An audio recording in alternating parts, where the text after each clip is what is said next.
Welcome back, everybody. My name is Dragon, and this is Gregtech New Horizons.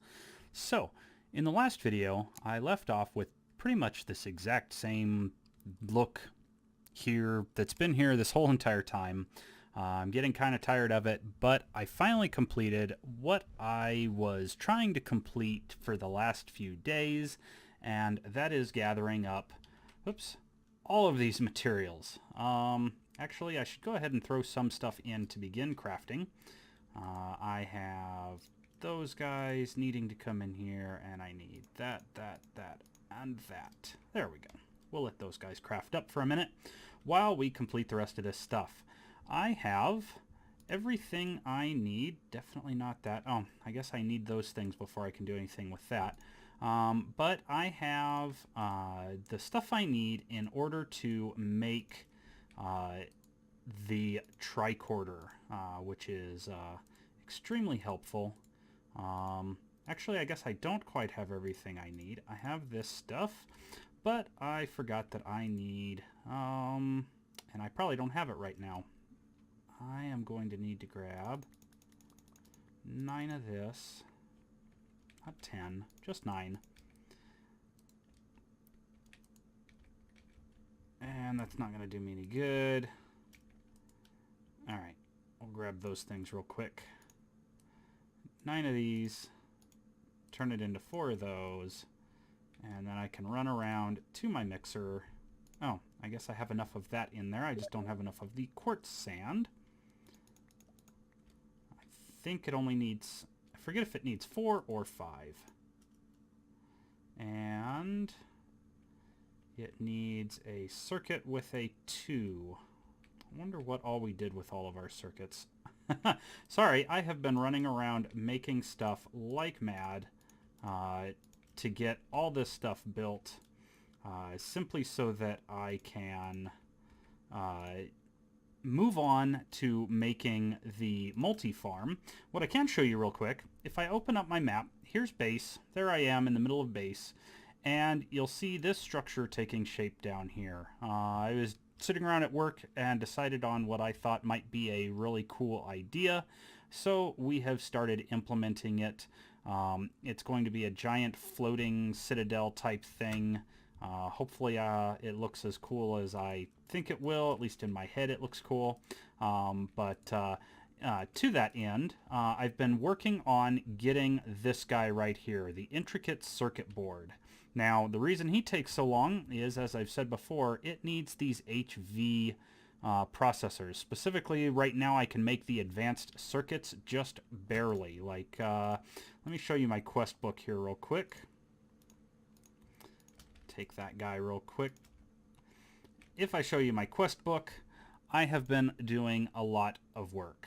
I went ahead and I finally got the ruby and green sapphire exquisite ruby gem and exquisite green sapphire gem and put those in the lathe in order to get the lenses, used the lenses and made the integrated circuits, took more parts and made the good integrated circuits, so LV, MV, and that unlocks this quest down here for the HV, but not before I had to go through and do ethylene, polyethylene. I did the sodium persulfate so that I could get the good empty board, and then did the iron 3 chloride because that really helps. Both of those, the iron 3 chloride more so, is really helpful in making these good boards right here. If you take a look at how you make those, this one, it takes 4 gold each to make this thing.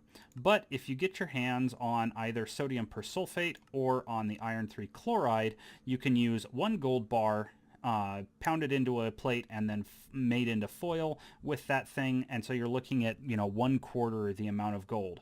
And then for 1 can of iron 3 chloride I can make 10 of these good circuit boards. So I've done that a couple of times in order to get some more of the parts. The polyethylene quest opens up silicon and down here into the molten plastic. The molten plastic helps with basically everything else along this line and with making half of these components that much easier. The biggest one for me is actually the diodes. the diodes, I think, are, yeah, back here.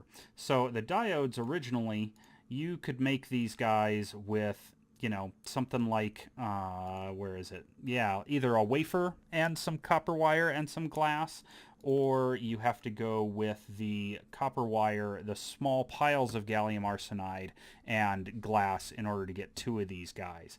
What instead I can do now is I can actually use this one, fine annealed copper wire, one wafer, and one thing of the polyethylene, and I can make 4 diodes at that point. So that is quite a bit cheaper on the resources, especially since the fine annealed copper doubles a lot of your basic components.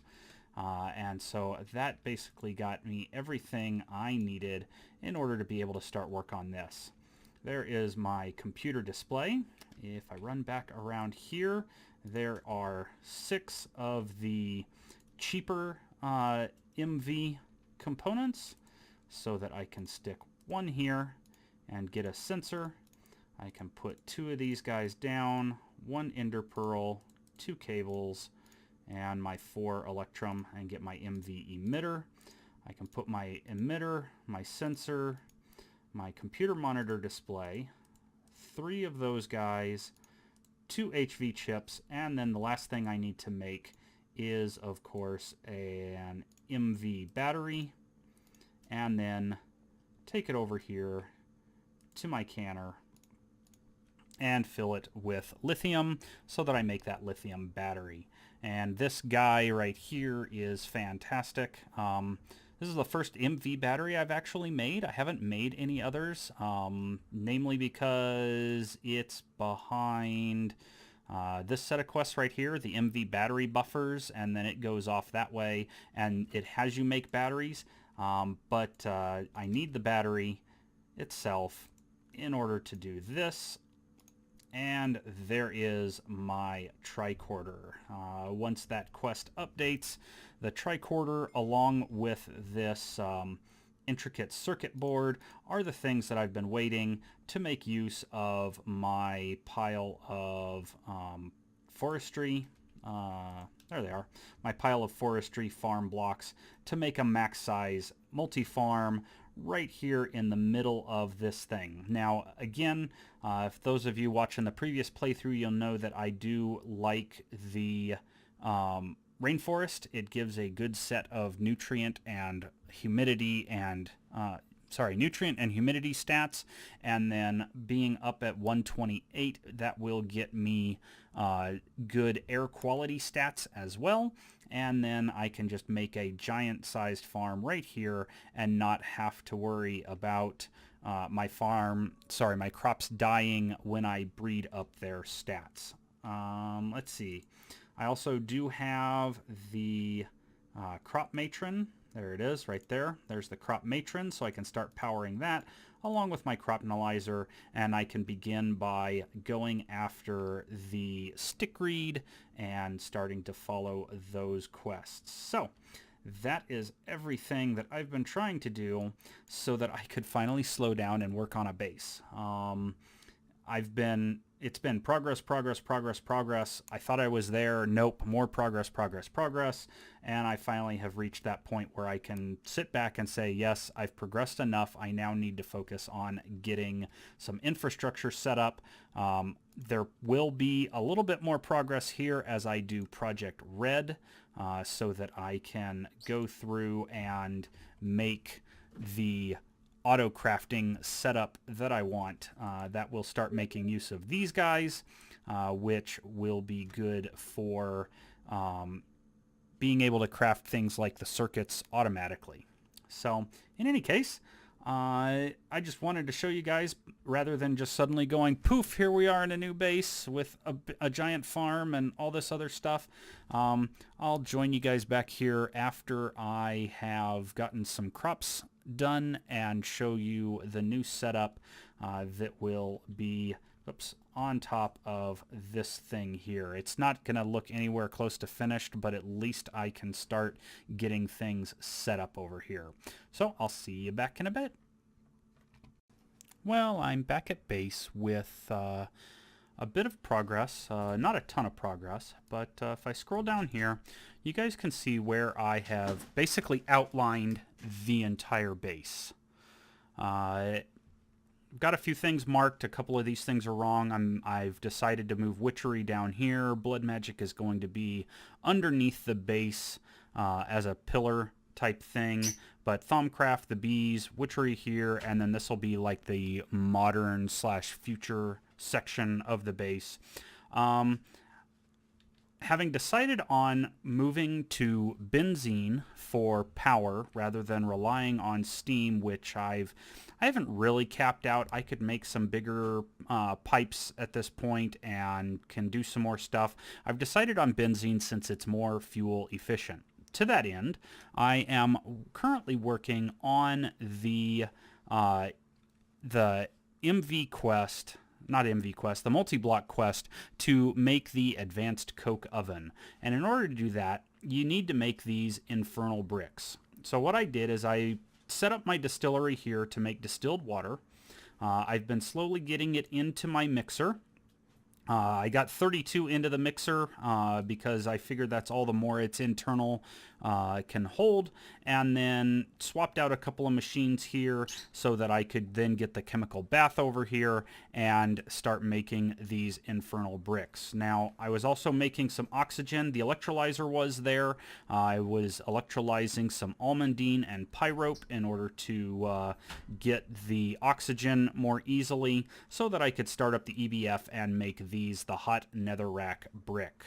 Now, I haven't seen where they tick damage on me. I held them for a little while and then was over here in the multi-block goals just trying to get the hot netherrack brick. In this first season, I thought these things would tick damage. Apparently, they aren't hot enough to do that. They're just hot netherrack bricks, so that's nice that you can hang on to them and not tick damage. And then right now I'm currently working on this. I have the 64 coke bricks over here, so that's good to go.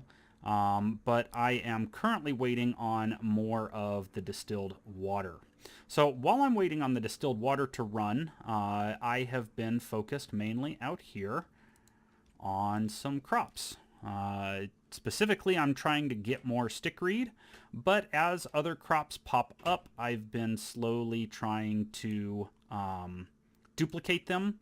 I have the yellow stone lily done, I have the red stone lily done, I have the nether stone lily done. Currently working on gray. I accidentally hit a black stone lily and ended up getting the seed from it, so that was nice. But right now my big focus is on trying to get more stickreed. So there we go. I've been doing that. Excellent. I finally got another seed. And that's just regular reed. So we'll get that up. And what I'll go ahead and do is... No, I'm going to leave this guy here. We'll go ahead and set that guy up. And we are going to pop this guy out here. And put in this other stickreed, and that way I can start duplicating stickreed and getting stickreed better than trying to hope that it comes across in these guys. So I'm going to go ahead and take this up, and let's give it a shot. Oops, that was definitely not the right one, but I will take some resin. I can always use some more resin. And let's get rid of these seeds real quick here. There we go. So yeah, making a little bit of progress, working towards the next setup of power, which as I said is going to be benzene. And in order to make benzene more efficiently, I've decided to set up the stuff in order to make the advanced coke ovens since it doesn't produce creosote. And then I'm probably going to set up a forest farm, well, not really a forest farm, a Steve's Carts farm up here where I can then have Steve's Carts running into the advanced coke oven and then producing charcoal that way. On my checklist here, I do have the fluid extractor, the MV distillery, and then an MV combustion engine so that I can make use of the advanced coke oven. So going to take some time, get that stuff up and running. And of course I'm doing all of that, all the crops and stuff, simply because I've got the distillery over here producing the distilled water. You can use regular water, but it's going to cost you a whole lot more in terms of the lapis in order to craft that. You only get 125 milliliters of the IC2 coolant when you use regular water. So yeah, it's going to take you almost 10 times as much lapis that way. So I just take the extra time, since I am trying to breed crops anyway, in order to get all of that done. So I will be back after a while, hopefully once the advanced coke oven is completely built. And oh, I was going to show you what seeds I've gotten so far. I've gotten nickelback seeds. These two guys actually came from a quest. The open block fan here gives you a 100% loot bag. And so I opened that thing up and got lucky with the 2 nickelback seeds. I've made plumbilia, thorn vines, black stone lily, brown mushrooms, nether, yellow. I got the corpse plant when I was trying to get the yellow stone lily, so that was good. So yeah, slowly coming along, and I'll be back in a bit. Well, I thought I wasn't going to progress anymore, but I needed to take a decided detour. Essentially, over at the new base, I need to find a way of powering the system. And initially I thought, what the heck, I'll just build a small Steve cart farm off to one side. And I didn't really like that idea of having a small Steve's cart set up that I'd have to then come up and keep an eye on and check on every once in a while and all that kind of stuff. So what I decided, and I'm running a beta version of GT++ on my server. I was testing it out for the GT++ crew, and in it they have this thing right here, the tree growth simulator. Maybe by the time you guys see this, 2.0.7.2 will be out, and it should be included in there. In any case, this thing, as it says, converts EU to oak logs. Right now it's a 3x3, just like the vacuum freezer. 3x3x3, I should say. And the speed at which it produces oak logs is dependent on the input hatches and how much power you're putting in. So LV is going to be decidedly slower than MV or HV, but at least it can not really limp along, but it can be useful at LV range, which is what I was intending to do with it. Basically, use the tree growth simulator rather than using Steve's carts so that I can put it underground and generate trees and then make benzene out of that using the advanced coke oven that I have previously built. So to that end, in order to make this thing, you'll notice it needs Elgin steel, it needs a stainless steel fluid pipe, and an HV machine casing. So the stainless steel fluid pipe isn't too bad. That's just going to be 3 stainless steel in an extruder, which I can do. And then the other thing is the HV machine casing. So all total, I'm going to need 11 stainless steel. Well, in order to get stainless steel, so I jury-rigged this thing before when I was using it to initially try and get enough power to it to give it 1 amp of MV using the 2 battery buffers. Well, I don't even think originally it was battery buffers. I think it was literally just attached with wires and everything. In any case, I have moved over to now using these 2 medium voltage battery buffers with 2 medium batteries in them, and just behind them are 2 MV energy hatches that I made so that I could upgrade this thing once I got over to the new base. And instead they are here now, and limping along, I can make 2 stainless steel at a time inside this thing. So I can just pop 2 of these guys in there. They take 60 seconds each, and it chews through my power. I mean, we're talking like this, these guys drop pretty rapidly, and with 2 of them being made, I think it's like 97k left in both of these guys. These guys suck up most of the power, so they go down quite a bit slower, but these 2 guys, they lose almost all their power just trying to make the 2. So I make 2, I let it recharge to full, throw in 2 more, let it recharge to full again, and I'm doing that over and over again in order to get those 11 stainless steel. I picked up my Steve carts in anticipation of moving it, and so I'm also limping along on what wood I have left. Fortunately, I waited until it was full, like completely full, and as you can see so far I've used up, what is that, 9 stacks of my wood, as it's still powering my little bitty steam setup as I try and get stuff done for making this. In any case, I need to actually put my bending machine back here. When I was taking out the energy hatches, I had my hatches get stuck back here by the wires, and I was trying to get to it. Generally just annoying. Let's see here. That guy has that one in there. This guy usually has the 2 in here. So that's fine. So yeah, that is what I am doing while I try to get the last of this stainless done. And then the Elgin steel, or Eglin steel, isn't too difficult. Let's see here. If we take a look at this, it's just a dust that can be smelted like normal. It takes a steel base, sulfur, some silicon, and some carbon to make a nice big chunk of it.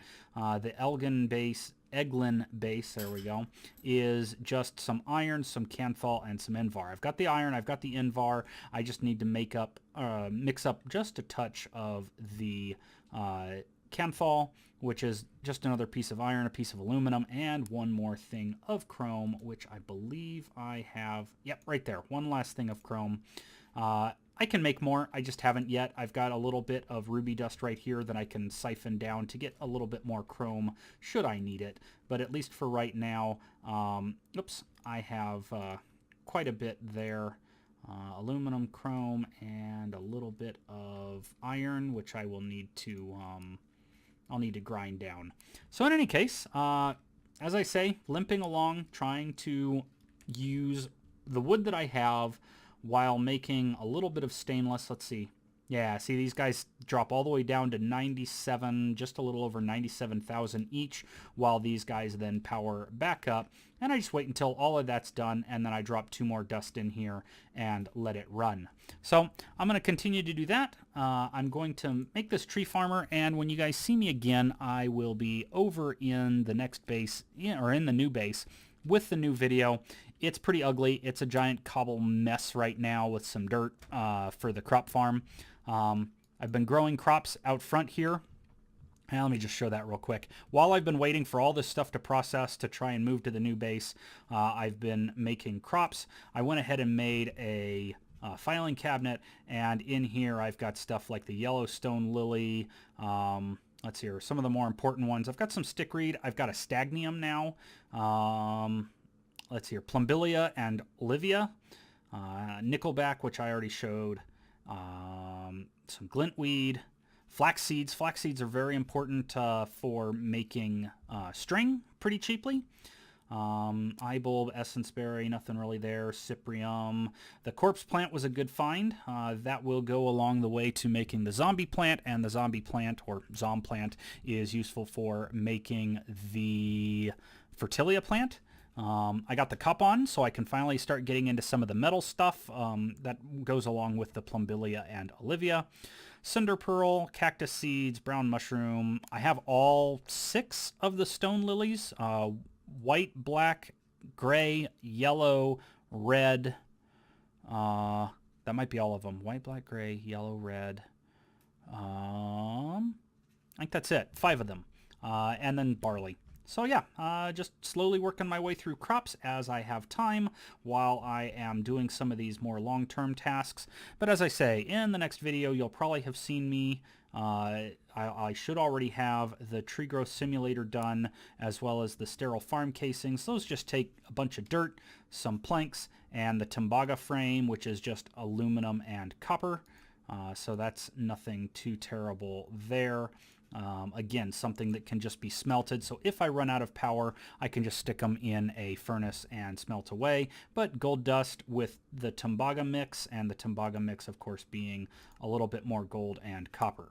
So yeah, taking that kind of stuff, I can make the Tembaga, and the Tembaga will go quite a ways towards getting us into those items and just get that tree growth simulator done, and then I can build an indoor tree farm essentially and not have to worry about my giant Steve's Cart farm. One thing to note, this thing isn't free. It does take, as it says, a saw, buzz saw, or chainsaw, and so those are the GT tools you throw in there, and it will consume their durability as it makes stuff. And then as you can see here, once you get up to the higher powers, these things, the farm processors, right now they have no recipes, they have no icons or anything like that. Hopefully that'll be done before the next release, and those things can be stuck into the GUI slot in order to power it. Essentially, it will drain the EU out of these things instead of draining durability off of tools. So yeah, lots of fun coming up. I look forward to seeing you guys in the next video. Till then.